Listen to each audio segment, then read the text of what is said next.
Aquarians, let's see कि आज 7 मई 2026 का divine message, goddess guidance, universal message क्या है। यूनिवर्स अभी आपको क्या कहना चाहते हैं, अभी आपको क्या सुनने की ज़रूरत है। लाइफ की आप जिस भी सिचुएशन में हैं वहाँ क्या करना ठीक रहेगा। आज कोई सिचुएशन आए तो उसे कैसे डील करना ठीक रहेगा, सब कुछ हम यहाँ गाइडेंस में देखेंगे। सबसे पहले तो मैं आपको ये कहना चाहती हूँ कि कल बहुत टाइम बाद मैंने वीडियोस बनाए तो उस पर काफ़ी लोगों के मैसेजेस आए, मैम हमें ये रीडिंग चाहिए, ये रीडिंग चाहिए। मैंने सारे मैसेज पढ़ लिए हैं। एंड करियर की रीडिंग, सेपरेशन वालों के लिए रीडिंग, सब मई के महीने की मैं करूँगी।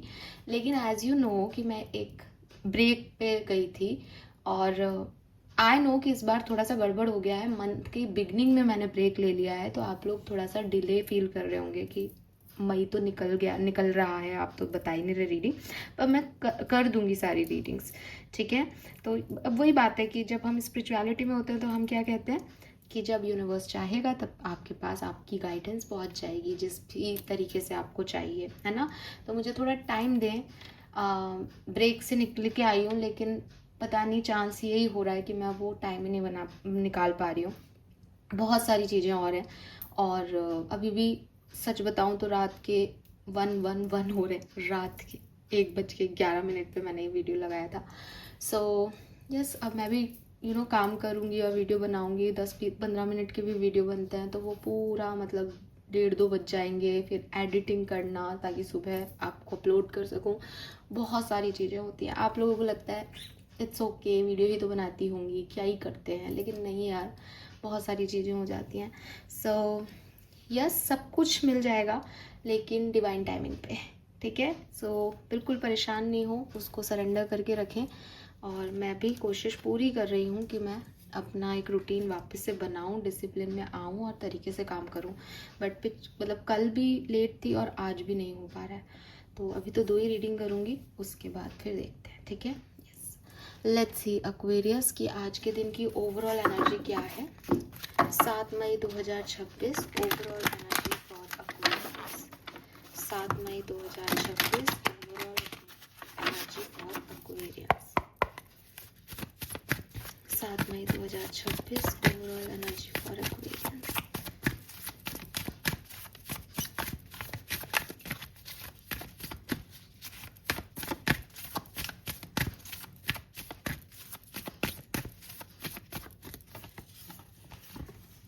वी हैव जूनो, पार्टनरशिप, और एक कार्ड और आ रहा है एक्सपेंशन, नंबर 4 एंड नंबर 9। तो क्लियरली मुझे ऐसा लगता है कि सबसे पहले तो दिन कैसा है जो हम जानना चाहते हैं। तो दिन बहुत बढ़िया दिख रहा है एक्वेरियस, ठीक है। जूनो की एनर्जी आते ही समझ में आता है कि काफ़ी आप अपनी ज़िंदगी की पर्सनल और प्रोफेशनल पार्टनरशिप पे और इवन स्पिरिचुअल पार्टनरशिप पे काफ़ी भरोसा रखने वाले हैं। एंड एक कम्युनिकेशन लोगों के साथ करके, मतलब लोगों के साथ में रह के काम करना, अच्छा कम्युनिकेशन करना, अच्छी हार्मनी में सिचुएशंस को संभाल के रखना, वो मुझे यहाँ पे आपके लिए दिखता है। एंड सेजिटेरियस आ गया यहाँ पे, जुपिटर की एनर्जी है। तो कुल मिला के आप बस अपने आप को एक्सप्रेस करने वाले हैं, अपने पोटेंशियल को एक्सप्रेस करने वाले हैं, अपने काम को अच्छे से बैलेंस करने वाले हैं, रिस्पॉन्सिबिलिटी लेने वाले हैं, अपने क्रिएटिव टैलेंट्स को आगे दिखाने वाले हैं, अपने इमोशंस को एक्सप्रेस करने वाले हैं। तो ये बहुत अच्छी चीज़ है और आपको ऐसा करना भी चाहिए, दिल से चलना चाहिए, बिकॉज दोनों ही एक्सपेंशन की एनर्जी है बेसिकली, जूनो जुपिटर। एंड अपने एम्बिशंस जो आप करना चाहते हो, अपने पार्टनर के साथ अच्छी लाइफ जीना, अपने कोवर्कर्स के साथ, अपने बॉस के साथ, ये जो भी पार्टनरशिप्स हैं आपकी लाइफ की, इनको अच्छा बनाना, इनको एक्सप्लोर करना, ये बहुत ज़रूरी है। And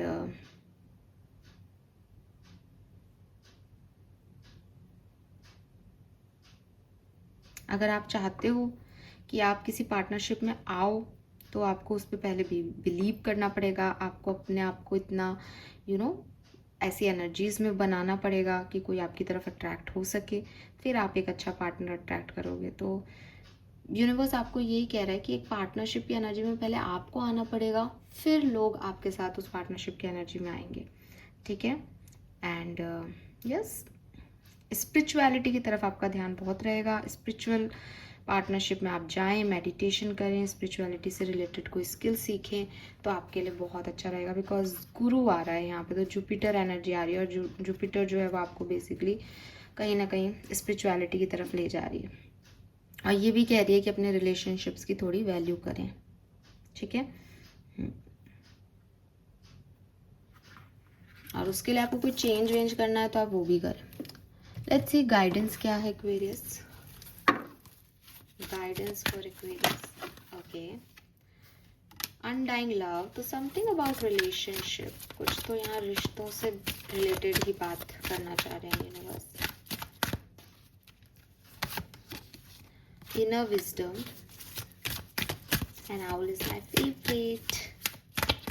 One more card please, thank you. And receptivity.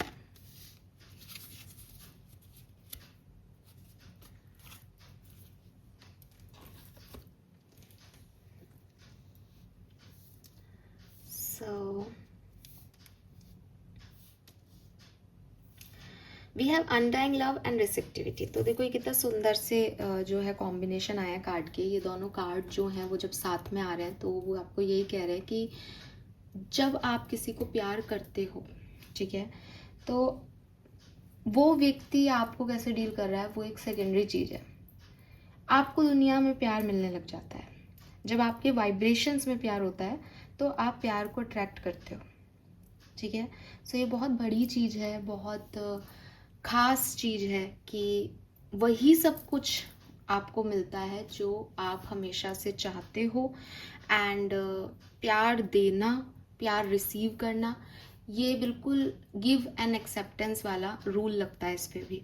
कई बार हम ऐसे सोचते हैं कि यार मैं तो एक तरफा प्यार करता हूँ, मेरी लाइफ में तो कभी कुछ हो ही नहीं सकता। लेकिन आप देखना कि जब व्यक्ति प्यार में होता है और वो एक तरफा भी प्यार करता है, लोग उसे बड़ा प्यार करते हैं, उसको कहीं ना कहीं से ना वो मिल रहा होता है। मतलब आप खुद सोचें कि अगर मेरे पास पैसा है ही नहीं तो मैं दान कैसे दूंगी, लेकिन अगर मैं दान दे रही हूँ तो चाहे मैं जिसको दान दे रही हूँ वो बैगर है, वो मुझे वापस रिटर्न नहीं कर सकता, लेकिन यूनिवर्स का कोई सोर्स मुझे वो दे रहा है, तभी तो मैं दे पा रही हूँ।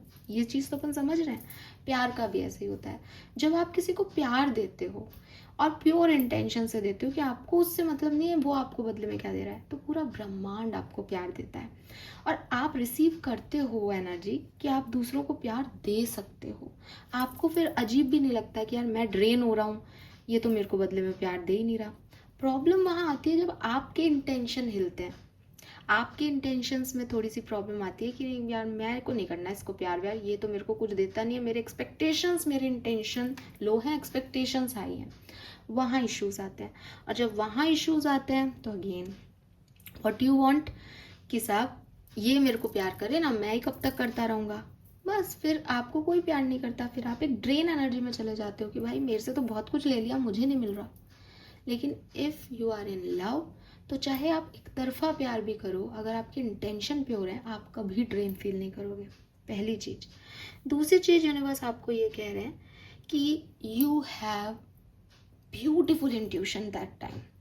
आपकी इंट्यूशन आज के दिन में या अभी इस समय में बहुत स्ट्रॉन्ग हैं। कुछ ना कुछ ऐसी प्लानिटरी पोजीशंस बन रही है कि आपकी इनर विजडम, आपके इंस्टिंक्ट बहुत स्ट्रॉन्ग हो रहे हैं।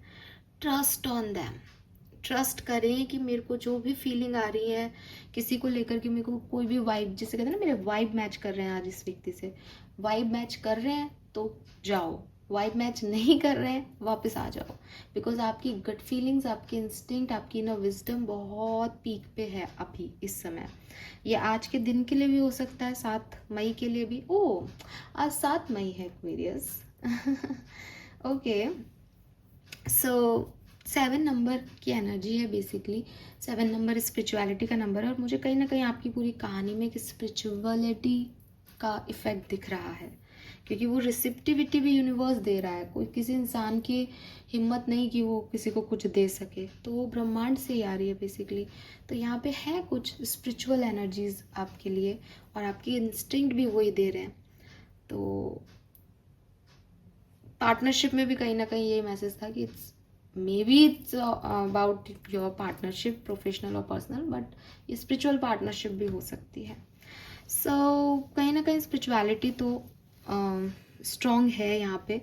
बॉटम में यहाँ पे प्यूरिफिकेशन का कार्ड है, कल भी था. सो अगेन डिटॉक्सिंग की ज़रूरत है. टॉक्सिक एनर्जीज़ हैं, कुछ पास्ट के भार हैं जिनको रिलीज़ करना है. जब आप वो रिलीज़ करोगे अपनी इनर विजडम को अच्छे से सुन पाओगे. क्योंकि अगर अभी आपकी कान में, अगर आपने हेडफोन लगा रखे हैं या आप मुझे जैसे भी सुन रहे हैं, अगर मैं आपको और 4 आवाज़ें यहाँ लगा दूँ तो आपको मेरी आवाज़ नहीं सुनाई देगी. आपकी इनर विजडम की आवाज़ भी ऐसी, आवाज़ भी ऐसी है. क्या कि अगर बहुत सारे डिस्ट्रैक्शन में रहोगे, बहुत टॉक्सिसिटी में रहोगे, बहुत पास्ट में रहोगे, क्या हुआ क्या नहीं हुआ, तो वो सुनाई नहीं देगी आपको. लेकिन अगर आप उसकी सुनते हो तो वो आपको एक अप्रोप्रिएट विजडम दे करके सही डायरेक्शन दे देगी कि क्या करना है. उसको सुनो एंड डिले मत करो. ऐसा हो सकता है कि आज नहीं, ये कब से चिल्ला चिल्ला के कुछ कह रहा है, आपका गट फीलिंग आपको, आप सुनना नहीं चाह रहे, आप अपने जोन में चल रहे हो, तो ज़रा उसको सुनो. ठीक है, बहुत ही प्यारा सा यहाँ आउल है और इस कार्ड पे ऐसा कुछ लिख भी रखा है, you have what to do. You have what, क्या पढ़ रही हूँ मैं, सच में थकी हुई हूँ. You know what to do, तुमको पता है तुम्हें क्या करना है. ट्रस्ट योर इनर विजडम, अपनी इनर विजडम पे ट्रस्ट करो and take appropriate action without delay, और जल्दी करो. ये गाइडेंस है और स्ट्रॉन्ग गाइडेंस है आपके लिए. ठीक है. Then we have receptivity. Allow yourself to receive. हमेशा देते देते देते रहने की जिम्मेदारी आपकी नहीं है. खुद को रिसीविंग एनर्जी में डालें कि यूनिवर्स के पास मेरे लिए कोई गिफ्ट है, वो मुझे कुछ देना चाहते हैं. This will increase your intuition, energy and ability to give others. जब आपके पास होगा अपने आप ही आप दे पाओगे. तो रिसीविंग मोड में आ जाए. अभी बहुत आपने गिवर वाला एटीट्यूड अपना लिया, और जब आप रिसीविंग मोड में आओगे तो यूनिवर्स आपको क्या देगा, इंट्यूशन देगा. उस इंट्यूशन का फ़ायदा लेकर के आप एक्शन लेना, और जब आप एक्शन लोगे तो अपने आप आपके लिए सुंदर रिजल्ट्स आएंगे. अब यहाँ पे एक बहुत ही प्यारा सा कार्ड है, अनडाइंग लव. अनडाइंग लव का कार्ड मुझे बहुत प्यारा लगता है. जब मैंने डेक लिया था तब से नहीं, लेकिन अब मुझे ये कार्ड बहुत प्यारा लगता है, क्योंकि ये कार्ड कहता है the love you have shared is eternal regardless of the situation. जब आप किसी को प्यार करते हो तो इन सब चीज़ों में मत पड़ो कि वो व्यक्ति मेरे साथ है या नहीं है, वो व्यक्ति क्या कर रहा है क्या नहीं कर रहा है, वो व्यक्ति इस दुनिया में भी है या नहीं, इससे भी फ़र्क नहीं पड़ता. क्योंकि जो फीलिंग है, जो इमोशंस हैं, वो आपके शारीरिक नहीं है. क्या आदमी मेरे को दिख रहा है तो मेरे को उसके लिए इमोशन है, वो गायब हो गया तो मेरे को उसके इमोशन नहीं है. भगवान तो हमको नहीं दिखता, अल्लाह तो हमने नहीं देखा, लेकिन हम तो उनसे प्यार करते हैं, हम तो उनसे जुड़ाव महसूस करते हैं. तो इसका मतलब ये है कि जो आपके रियल बॉन्ड्स होते हैं, रियल कनेक्शन होते हैं, वो एनर्जी इससे चैनल होते हैं. आप में से कितने लोगों ने मुझे नहीं देखा होगा, मैं आप लोगों को नहीं देख पाती हूँ, लेकिन हमारी एनर्जीज मैच करती हैं, तो हम लोग आपस में बात कर लेते हैं. आप कमेंट करके बता देते हो, मैं उसका रिप्लाई कर देती हूँ, एंड लिटरली कई बार तो मैं फील करती हूँ, मैं जिस तरह से एनर्जीज़ को फील करती हूँ तो मैं करती हूँ. अभी थोड़े टाइम पहले किसी की डॉटर्स का बर्थडे था, वो मैंने लेट देखा तो मैंने लिटरली दिल से, मतलब इसे कहते हैं ना कि एकदम अंदर से चक्रा फीलिंग्स जो है वो वहाँ पे शेयर की कि यस मैं लेट हो गई, सॉरी, थैंक यू, है ना. तो वो चीज़ फीलिंग होती है आपकी. तो ये क्या है कि जिसको मैं नहीं जानती उससे भी एक कनेक्शन जो है वो डेवलप करके हम उस बात को, आंसर को कर रहे हैं. इसका मतलब किसी का होना नहीं होना, उसकी प्रेजेंस मैटर नहीं करती प्यार में. दूसरी चीज़, मान लो कि एक व्यक्ति है, आप उससे बहुत प्यार करते हो, आप कह रहे हो कि साहब मैं तो तुमसे बहुत प्यार करता हूँ. अब वो व्यक्ति जो है वो, चलो इसको ऐसे समझते हैं, मैंने एक बार पहले भी शायद ये एग्जांपल दिया कि आपने किसी से प्यार किया और आपने उससे शादी कर ली. अब आप मैरिड कपल हो. आप मैरिड कपल हो तो अभी तक तो आपके पास कोई रिस्पॉन्सिबिलिटी नहीं थी, लेकिन अब आपके हस्बैंड जो है वो जॉब पे भी जाते हैं, उनको आपका ध्यान भी रखना है, उनको घर भी चलाना है, उनके पास सडनली रिस्पॉन्सिबिलिटी आ गई. अब आप प्रेग्नेंट हुए या आपकी सिचुएशन बदली, प्रेगनेंसी ले लेते हैं, अपन प्रेग्नेंट हुए. अब आप प्रेग्नेंट हुए तो आपको ये लग रहा है कि जब मैं कुछ नहीं थी, जब मैं मैं प्रेग्नेंट भी नहीं थी, तब तो ये व्यक्ति मेरे लिए चॉकलेट लाता था, मेरे मेंस्ट्रुएशन साइकिल में ही मेरे को हीलिंग देता था, और आज जब मैं सच में परेशान हूँ, मुझे सच में ज़रूरत है, व्यक्ति मेरे पास अवेलेबल ही नहीं है, इसको पड़ी ही नहीं है. ये कैसा प्यार है. अब इस बारे में अब आपको दोबारा सोचना चाहिए. क्या कि क्या प्यार सिर्फ ये है कि वो आपको चॉकलेट्स ला के दे, वो आपके सामने बैठा रहे? क्या आपकी तरफ से उसकी तरफ कोई प्यार नहीं है? कि आज आपकी सिचुएशन बदल गई है, क्या आप ये नहीं सोच सकते कि साहब मेरे को, मैं भी एक फीमेल हूँ फिर भी मैं आपको ये पॉइंट ऑफ व्यू दे रही हूँ कि साहब अभी जो है उस प्रेगनेंसी में खर्चे होंगे तो कमाना भी ज़रूरी है, तो वो व्यक्ति कमाने ऑफिस से छुट्टी नहीं ले सकता, या मे बी उसके ऊपर भी बहुत बर्डन होगा, मेरे मूड स्विंग्स हो सकते हैं इस समय के में। क्या प्यार में ये समझदारी एक फीमेल नहीं ला सकती है ना? तो यही यूनिवर्स आपको कह रहे हैं कि सिचुएशन के बेस पे मेरा प्यार है, कि जब तक वो व्यक्ति मेरे लिए कर रहा था तब तो वो मेरे लिए देवता था। आज क्योंकि वो किसी सिचुएशन की वजह से नहीं कर पा रहा है तो वो मेरे लिए जो है दानव हो गया। ये कैसा प्यार है?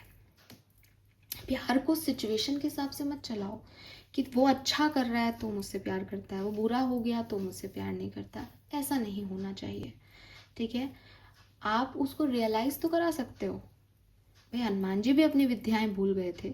हर व्यक्ति कभी कभी फ्लो में भूल जाता है चीज़ें, वो शायद ग्रांटेड लेने लगता है कि अब तो घर में आप उसको रियलाइज़ करा सकते हो, लेकिन आप उसको इस बेसिस पे छोड़ के नहीं जा सकते। आप अनलव्ड फील नहीं करा सकते, क्योंकि प्यार कभी नहीं मरता। प्यार सिचुएशन के बेसिस पे नहीं हो रहा, प्यार तो हो रहा है। और जहाँ आपको ये पता है कि साहब ये प्यार तो इसलिए है, सिचुएशन बेस पे है, वो प्यार नहीं है एक्चुअली में, ठीक है? सो अगर आप किसी से कनेक्टेड हो तो ये समझें कि प्यार एटर्नल होता है, प्यार सिचुएशन वाइज नहीं होता। और अपनी इंट्यूशन पे फोकस करें, और यूनिवर्स आपको कुछ रिसीविंग देने की कोशिश कर रहा है, उसे रिसीव करने की कोशिश करें। लेट्स सी एक्वेरियस, आपको अभी आपकी सबकॉन्शियस एनर्जी में क्या चेंज लेके आना चाहिए। 7 मई 2026, the unknown. Uncertainty is the only certainty there is. Surrender करना चाहिए आपको। आप बहुत दुख पा रहे हो ये सोच सोच के कि आगे क्या होगा, आगे क्या होगा, आगे क्या होगा। फेथ रखो और सरेंडर कर दो, क्योंकि सच तो एकमात्र यही चीज़ है, बाकी सब फेक है दुनिया में। और सच क्या है कि सब अनसर्टेन है, मतलब अगली एक सांस में भी क्या होगा आपको नहीं पता। ये रीडिंग मैं अभी अपलोड कर रही हूँ रात के 2 बजे बना रही हूँ इसको, पर सुबह ये आपके पास पहुँचेगी नहीं पहुँचेगी मुझे नहीं पता, ठीक है? तो लाइफ में सब कुछ अनसर्टेन है, ये चीज़ ध्यान रखें। सब अननोन है, ये चीज़ ध्यान रखें। और इस चीज़ में फिर चलने का तरीका क्या है? फेथ, कि मेरा भगवान मेरे साथ है। Don't allow anyone to abuse your power or take it away from you. Remember, you will be treated how you allow others to treat you. Show them that you value yourself far too much to settle for anything less than you deserve. So clearly, अपने आप को abuse नहीं होने दें, toxicity को remove करें, अपनी gut feeling को थोड़ा और काम में लें। ऐसा तो नहीं है कि लोग आपको गलत तरीके से ट्रीट कर रहे हैं और आप उनको करने दे रहे हैं, इसीलिए रिसिप्टिविटी आ रहा है कि गिवर गिवर गिवर होकर के कोई कैसा भी बिहेव कर रहा है और आप चुपचाप सह रहे हो ना। स्टॉप करें इसको यहीं पे। आपको कहीं पे भी सेटल करने की ज़रूरत नहीं है। अपनी वैल्यू खुद करें तब दूसरे करेंगे, और फिर ही आपको ये रिसिप्टिविटी मिलेगी। और इसीलिए ये अनडाइंग लव है। किसी को तो प्यार मोहब्बत के केस में कुछ समझने की ज़रूरत है, सिंपल, ठीक है? This is all for you. Thank you so much मुझे सुनने के लिए। चैनल को लाइक और सब्सक्राइब कीजिएगा गाइस। Bye bye.